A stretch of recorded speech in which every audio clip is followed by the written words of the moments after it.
Hello and welcome to the Real Sex Education After School. I'm Degree 8 and I'm joined as ever by accredited sex and relationship therapist Cate Campbell. Hello, Mum. Hello, Diggs. Hello. We put the word out to you people on this episode. We often say to you guys, what do you want us to talk about? Send us in your questions. Mum is an accredited sex and relationship therapist. She'll answer them. But one of the questions / one of the things that someone wanted to talk to us about wasn't necessarily sex or romantic relationship related. Someone asked us, they said simply, can you talk about friendship and outgrowing friends? I think that's probably something that we've all dealt with at some point. Yeah. Because obviously you're not just a sex therapist. You are a therapist as well. You deal with all sorts of stuff. Therapist. well, yeah, I'm sure you deal with lots of different things. Is outgrowing friends and friendships and stuff something that people come to therapy a lot about? Yeah, and especially to relationship therapists. So it is something that people come to relationship therapists with. And it's really interesting because it falls into lots of different categories. Like some people fall out with friends because of a romantic relationship they're having. You know, their friends don't like their partner or something like that. That's quite common. But sometimes the relationships, people just go in different directions. So they outgrow one another. Or sometimes people kind of wake up and think, do you know what? The way you behave isn't something I love anymore. You make me feel as if I'm wrong all the time. That's very common. People often want to end a relationship because of something like that, where they've put up with that for a long time, particularly when they've known someone since childhood and the person's become more and more neggy over time. Neggy, yeah. I always say it's like instead of outgrowing each other, you're like, I think your phrasing there was better, like moving apart from each other, because outgrowing sort of, that's good because it makes it sound like you're on this positive trajectory, but they also might think, let's say, that they're outgrowing you, but they're on a different trajectory that they think is upwards, but in a different way. Well, it doesn't necessarily have to be upwards. It can be, as you say, it could be alongside, and you may just want different things or have developed different interests. Sometimes, though, there's some kind of need that keeps people together. So very often people are friends because it's pragmatic to be friends. Like they're on the same course, they live in the same place, they drink together. That's a very common one. So there's some kind of proximity which makes them friends, rather than that they're thinking, well, this is somebody I really, really want to spend my time with. It might just be that it's just convenient. And then sometimes when you're not together, maybe you move away from one another, and then you think, actually, what was it I saw in this person to begin with? So I'm just thinking, though, there's someone I know who always used to be breaking up with people, would always be going and saying, oh, this friend's irritating me, so I'm going to tell them I never want to see them again. And I used to think, why do you have to say you never want to see them again? Why can't you just, why do you have to go through all this rigmarole? Why can't you just sort of withdraw a bit? Do you have to kind of break up with friends? Is that really necessary? Well, this is kind of what we talked about the other day with the ghosting thing, right? And there was that question of, can you ghost a friend? And I think you absolutely can. And to be honest, I almost feel like ghosting friends feels more acceptable than ghosting someone you've been romantically involved with. And I almost think it might even be the preferable way to go. Because like you say, if I went through my contacts list and looked at all the people who I used to consider friends or I used to be close with, and we've just naturally fizzled out of, but I'd go through each one and text and being like, just to confirm, we're not friends anymore. Just to underline that fact, or to be like, this is why we haven't spoken in 3 years. I don't know whether it's necessarily needed. Is this kind of crazy advice though? Or should it be, I guess you need to weigh up in your head, do you want to continue the relationship with this person? If so, then obviously you just start reaching out and being like, oh, hey, this thing is going on. Maybe we should talk about it. But if you don't, then I guess you just stop talking to them. I guess when you're drifting apart, you're probably not going to notice that much that you're not talking, and you will just have drifted. Well, but what do you think though about the let's say the other end of the spectrum where you guys are pretty good friends, but you're suddenly like, you know what? Let's say I'm trying to drink less, and I go out with this person, and and they're like peddling all the drinks, and they're like, oh, go on, let's do it. And they're kind of crazy, and it was kind of fun back in the day, but now you're like, God, this is exhausting, and I feel, and I'm sort of worried about them. Like in some ways, because I know how I feel now after getting absolutely trolleyed, like for every day, for every weekend, for weeks on end. It's exhausting, and you just feel terrible about yourself afterwards. So if this person's constantly doing that, you're sort of a little bit worried about them, but also when you do hang out with them, you feel like you should do it because it's what you used to do and blah, blah, blah, blah. Do you say something at that point? Because you still want to be their friend maybe, but you're like, well, can we just not do that side of it? Would you say something there like, oh, hey, listen, I just want to drink less? Yeah, definitely. I mean, that's an easy one because you can just say, well, I'm not drinking as much as I used to be. But then when you're around them, it's hard. Well, no, not to. so can we go somewhere different? Can we not go for a drink? Can we go to the pictures? Can we go... I was going to say go bowling, but you can drink there. But actually, if you went bowling, they could fill themselves up with alcohol while you just, had a Coke or something. Go it's not the straight, same. Yeah. Strike after strike. Well, yeah, but it's interesting. I don't know. It feels weird to say that, to be like, you sort of promote ghosting, which Mum is doing now. All right, let's get to the juicy question then. Let's bring it back to sex before we move on. Can you have sex with a friend? Yeah, you see, this is the thing. This is why some relationships change, don't they? Because one person starts fancying the other one. Or one day you get tipsy and you sleep with your friend and then you're awkward afterwards. And maybe it's changed things and maybe it's not as much fun anymore. I mean, I think that happens quite a lot.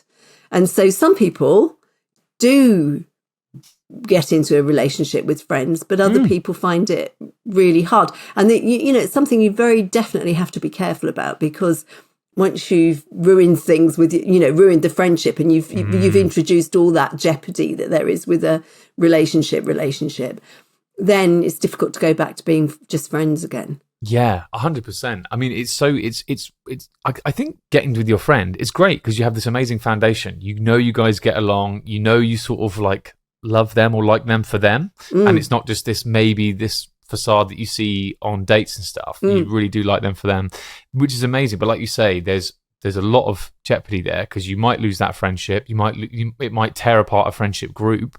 So there's lots of things to think about there. But then that is talking about starting a relationship. What about if you guys have this, let's say, drunken hookup or whatever? Or let's say you guys are both non-monogamous or whatever, and you're like, oh, we're friends, and when we meet up every now and then, we will have sex, but we're ultimately friends. Is that necessarily true? Is that necessarily possible?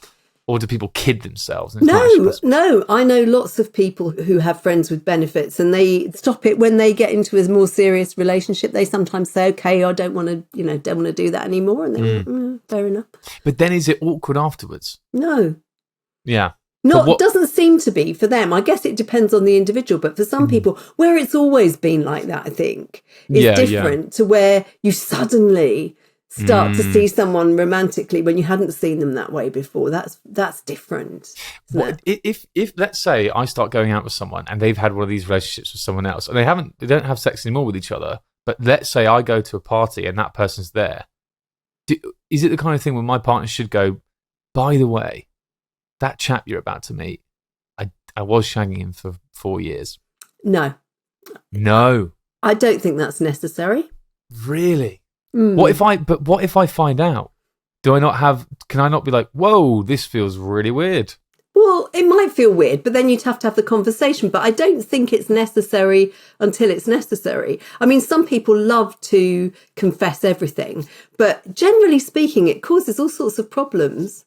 I guess if you're going to have a lot of contact with somebody and it's really obvious that you have a quite an intimate relationship, you might want to say, well, we used to have a bit of a thing, but it's over. That you don't need to tell anybody more than that. You don't need to give them all the details of the relationship. I think. I guess the fundamentals there. I get, how you said it sounded flippant, but at the same time, you did say we did have a thing, but it's over. And if that is actually the truth, then it's fine. But yeah, it does because I think some people do. They are subscribed to this idea of, well, I need to tell you absolutely everything, and maybe that's not true. Well, once especially if you don't know somebody terribly well. I mean, unless you've known someone for years and years and years, you can't know how they're going to react. And some people ask for a load of information and then never let you forget it. And it becomes quite abusive. Yeah. They just keep saying, oh, well, am I better in bed than Humphrey? Well, said Humphrey did it for you in 3 seconds. Sorry, I'm not Humphrey.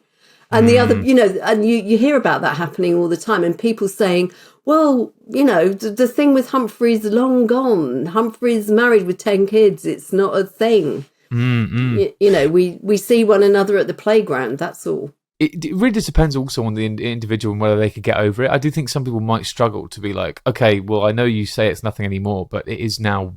I feel uncomfortable about it because I can't stop him. Like, you guys hang out a lot, let's say. Well, exactly. That's one of the reasons for not going on about it. I mean, if everything seems to be okay and there's never been a problem, and then you find out that somebody had a thing with somebody further down the line, well, you might be upset, but it depends on what your rules are to begin with. And this is one of the reasons why couples should talk about what they expect from one another. Because, you know, if I say, which is what I would do, I'm not going to tell you everything about my past because I don't know what's going to trigger you. And, you know, you don't necessarily need to know. Whereas you might say, I want to know everything about your past so that I'm not triggered by finding something out. Then that's very clear from the outset. But where you're both making assumptions about what the other one's going to do, you're going to run into problems, I guess. That's the issue. Yeah, but this is a whole nother subject. This isn't about breaking up with, unless your partner might say, well, you can't see that friend. I don't want you to see that friend anymore because you used to have a thing with them and it makes me feel weird. Well, you know, that might not be a great thing if that's a really good friend. Hopefully there'll be a way that you could move forward, keep your friend and keep your partner. Well, if it was a new partner, I think I'd keep the friend. Quite honestly. Exactly. Yeah, and that's really, you'd imagine, the only scenario that would really be in, because then if it was such a good friend, then you reckon that your partner would meet them pretty quickly. Yeah, potentially, but there may be people that you only see in certain circumstances, you know, that when you're in the playground or, you know, when you're in the pub or when you're at work, if you're not always together. Yeah. But I do see loads of people who say, oh, this partner asked me to tell them all about my past, and I have, and now they want me to give up this friend and that friend. And we, you know, I stay in touch with my exes and we're really good friends, whether they were friends first or... Yeah. And I just think, you know, why did you ask and torture yourself? And why are you now the relationship's going to fall apart? Because you want to know too much. And that's the problem. And it kind of comes back to something that you said, which I do think it makes sense to say this. But when you say, listen, what happened with Humphrey, right? Like you said, rightly, you were like, that was ages ago. We're not together anymore. But really what you want to say up top, because you also said that he's married, he's got 10 kids. What you want to say up top is, I'm with you. I love you, or we're going out, all that sort of stuff. That is the top thing on the list. Now to the next thing. I don't fancy Humphrey anymore, or we were just friends and shagging. That's the next thing. Then way below all of that, to further cement it, but less important than the other two things, he also is married, so he's off the table, and he's got 10 kids. Like, I sometimes feel like people hate hearing is when you go, oh, listen, they're nothing. They've got a girlfriend. And people go, yeah, but that just means that you can't get to them. It doesn't mean that you don't like them. You know what I mean? But you shouldn't be having conversations like that where you're trying to control your partner. I mean, either you trust them or you don't. And I think it's one person's insecurity. If they have to know all about somebody else, if they want to know everything about another person, and then they're going to let that upset them, and they're going to try and want to control them and stop them from seeing people. This is all about their insecurity. It's not about their friendships. And that's a big red flag, really. But then the counter argument there would they be like, yeah, but what if they are still flirting and they're still talking on the side? And you're like, yeah, but that's different. That actually means that it isn't over. That actually is different, isn't it? That is different. And that means that they are, maybe to your extent, if you have that conversation about what's cheating and not, then they are to some extent. And that's a different thing. Whereas if your partner who's telling you all this says it's nothing anymore, and then you observe them like a hawk, like you will, and then actually, it doesn't seem like anything, then you can't, you know, then it is fine. You've got to trust them. But some people will imagine all kinds of things. I mean, some people want their partner to have never known anyone else at all, to have never lived in the world, to have never had a friend or a partner or a dog, or to enjoy fish and chips, or they only want them to like the things that they like and be around the things that they control, and that's really about their insecurity, and it's not something that you can do anything about. And I would run a mile, quite honestly.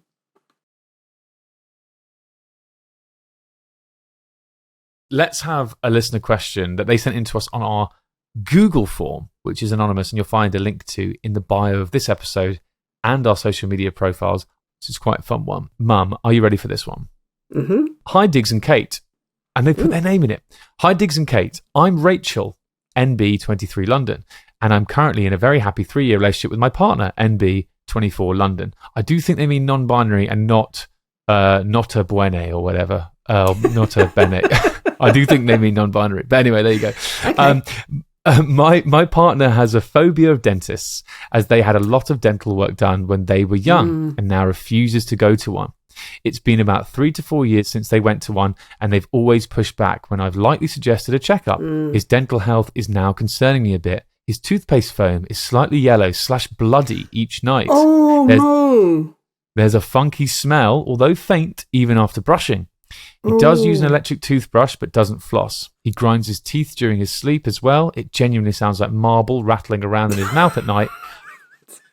I'm now hesitant to kiss him on the mouth, as I take care of my teeth a lot, flossing, lots of water, annual checkups, and scaling. Any advice? Tell them. So they say that here they've mentioned it. They've mentioned it lightly. Yeah. Probably needs to be. Look, I mean, I think I would be saying your gums are bleeding, you need some treatment. Yeah, the gums bleeding thing, that doesn't sound, because the real horror and terror with that is that it could be gum disease, right? That's what they say. Yeah, gum disease. It's going to be gum disease. All their teeth will fall out and their breath will be absolutely honking. Yeah, that's not great. No, it's not great. I mean, and gum disease can affect your heart and things like that as well. It's really not good to have gum disease. If you're spitting out any blood at all when you clean your teeth, you need to see your hygienist. Quick, smart. And it might be that they say, listen, you're just brushing too hard, and it's not, and that's really yeah, Mum, this is exactly what they said to me, because I every now and then had a bit of blood in mine, especially when I was younger, because I brushed way too hard, and they were like, you need to absolutely chill with that. So I don't want to jump straight to the gum disease thing, but I very much knew about the gum disease thing, and I put it off. The last time I went to the dentist, luckily, was a few months ago. Before that, it was probably 7 or 8 years. Not because I was scared. Yeah, I know. Not because I was scared, but more because I was just sort of like, I just was putting it off. I was like, I don't think it's that long, because I've been with you to the dentist more recently. Yeah, but when was the last time?